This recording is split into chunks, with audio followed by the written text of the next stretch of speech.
Friends, welcome to my channel learn with Bhagyashree. आज आपण पाहणार आहोत परीक्षेत हमखास विचारले जाणारे प्रश्न. कोणत्याही स्पर्धा परीक्षा असतील त्याच्यामध्ये सामान्य ज्ञानावर जे काही प्रश्न विचारले जातात त्यापैकी काही निवडक प्रश्न आज आपण इथे पाहणार आहोत. त्यापैकी पहिला प्रश्न आहे, पु ल देशपांडे यांनी कोणते पुस्तक लिहिले? त्याच्यासाठी आपल्याला 4 पर्याय दिलेले आहेत.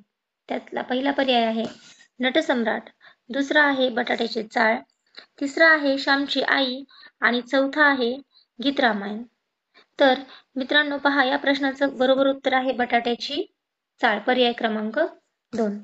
त्यानंतर पुढचा प्रश्न आहे, जय जवान जय किसान ही घोषणा देशाला कोणी दिली?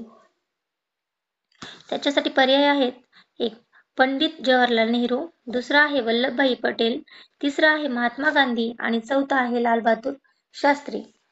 तर या प्रश्नाचं बरोबर उत्तर आहे पर्याय क्रमांक 4, लालबहादूर शास्त्री. त्यानंतर पहा, तिसरा प्रश्न आहे, पुढीलपैकी कोणते वाद्य हे भारतीय वाद्य नाही? पहा, भारतीय वाद्य नसलेलं वाद्य सांगायचं आहे आपल्याला त्या प्रश्नामध्ये. त्याच्यासाठी पर्याय दिलेले आहेत. पहिला आहे पेटी, दुसरा आहे ढोलकी, तिसरा आहे बासरी आणि चौथा आहे गिटार.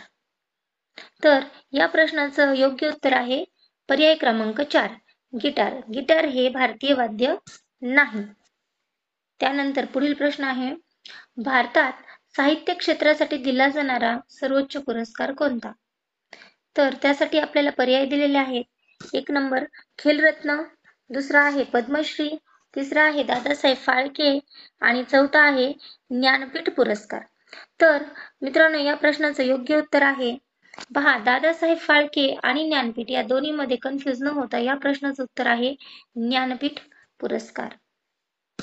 त्यानंतरचा पुढील प्रश्न आहे आपला, महाराष्ट्राचा राज्य प्राणी कोणता आहे? पहा, पर्याय दिलेले आहेत. 1 आहे शेकरू, 2 वाघ, तिसरा पर्याय आहे सिंह आणि चौथा आहे कबूतर.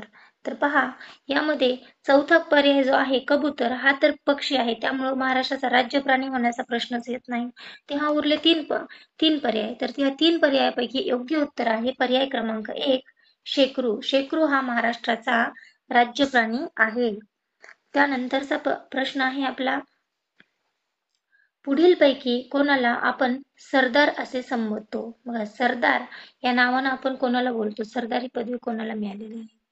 तर त्यासाठी पर्याय दिलेले आहेत, जवाहरलाल नेहरू, त्यानंतरचा पर्याय आहे गांधीजी, त्यानंतर आहे तिसरा पर्याय वल्लभभाई पटेल आणि चौथा पर्याय दिलेला आहे राजेंद्र प्रसाद. तर आपल्याला सर्वांनाच माहित असेल की जवाहरलाल नेहरू यांना आपण पंडित जवाहरलाल नेहरू म्हणतो, गांधीजी यांना आपण महात्मा गांधी म्हणतो. तर पर्याय योग्य उत्तर असं आहे की पर्याय क्रमांक 3, वल्लभभाई पटेल यांना आपण सरदार असे म्हणतो, म्हणून पर्याय क्रमांक 3 हे उत्तर आपलं बरोबर आहे. त्या पुढचा प्रश्न पहा, शिक्षण दिन म्हणून कोणता दिवस साजरा करतात? तर यासाठी पर्याय दिलेले आहेत आपल्याला, 14 नोव्हेंबर, 11 नोव्हेंबर, 15 ऑगस्ट आणि पर्याय क्रमांक 4 आहे 1 ऑगस्ट.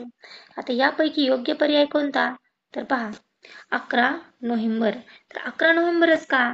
कारण या दिवशी आपले जे भारताचे पहिले शिक्षण मंत्री होते अबुल कलाम आझाद यांची जयंती आहे आणि 2008 पासून आपण त्यांची जयंती 11 नोव्हेंबर या दिवशी शिक्षण दिन म्हणून आपण साजरा करतो.